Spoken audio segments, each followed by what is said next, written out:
कभी सोचा है कि किसी चीज का जो प्राइस टैग होता है वो उतना ही क्यों होता है? आज हम इसी पहेली को सुलझाने वाले हैं।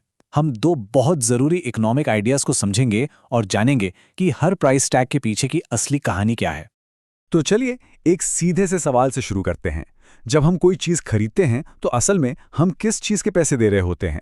आइए इस प्राइस टैग के पीछे की दुनिया में झांकते हैं। देखिए, बात सीधी सी है। हर आइटम की ना दो कीमतें होती हैं। एक वो कीमत जो उसे बनाने में लगती है और दूसरी वो जो हम और आप उसे खरीदने के लिए चुकाते हैं। और यकीन मानिए, इन दोनों कीमतों में जमीन आसमान का फर्क हो सकता है। अच्छा, तो चलिए सबसे पहले पहली कीमत की बात करते हैं, यानी उसे बनाने की लागत।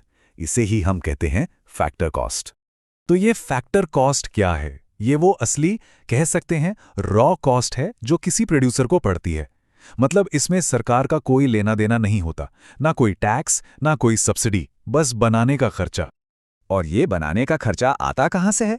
ये आता है चार चीजों से।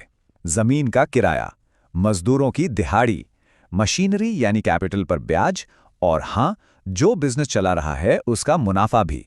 इन्हीं चारों को मिलाकर बनती है फैक्टर कॉस्ट। तो ठीक है, ये तो हो गई फैक्ट्री के अंदर की बात। लेकिन जब कोई चीज फैक्ट्री से निकलकर दुकान तक पहुंचती है तो उसकी कीमत बदल कैसे जाती है? अब समझते हैं मार्केट प्राइस को।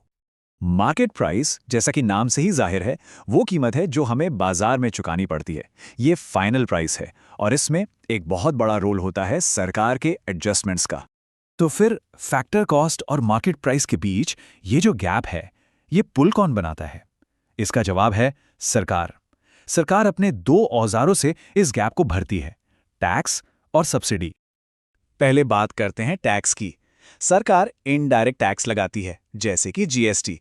ये टैक्स कीमत में जुड़ जाता है और चीजें महंगी हो जाती हैं। और जाहिर है ये पैसा आखिरकार हमारी ही जेब से जाता है। लेकिन सरकार सिर्फ कीमतें बढ़ाती नहीं, घटाती भी है, और वो होता है सब्सिडी के जरिए। जैसे पेट्रोल, डीजल या किसानों के लिए खाद पर सब्सिडी मिलती है। इसमें सरकार लागत का कुछ हिस्सा खुद उठा लेती है ताकि हमें चीजें सस्ती मिले। तो कुल मिलाकर कहानी क्या बनी?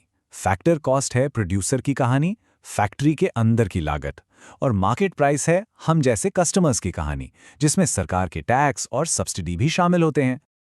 चलिए अब इन सबको एक बहुत ही आसान से फॉर्मूले में फिट करके देखते हैं।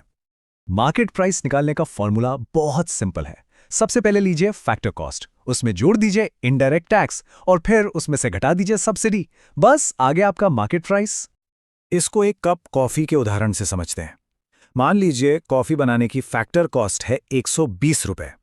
अब सरकार ने उस पर 6 रुपए जीएसटी लगा दिया और मान लेते हैं कि इस पर कोई सब्सिडी नहीं है। तो 120 जमा 6 मार्केट प्राइस हो गया 126 रुपए। देखा कितना आसान है। अच्छा, अब सवाल ये उठता है कि ये सब जानना इतना जरूरी क्यों है? भाई, एक कप कॉफी की कीमत ही तो है। नहीं, ये बात सिर्फ एक कप कॉफी की नहीं है। ये जो छोटा सा फर्क है ना, ये किसी भी देश की पूरी इकोनॉमी को समझने के लिए बहुत जरूरी है।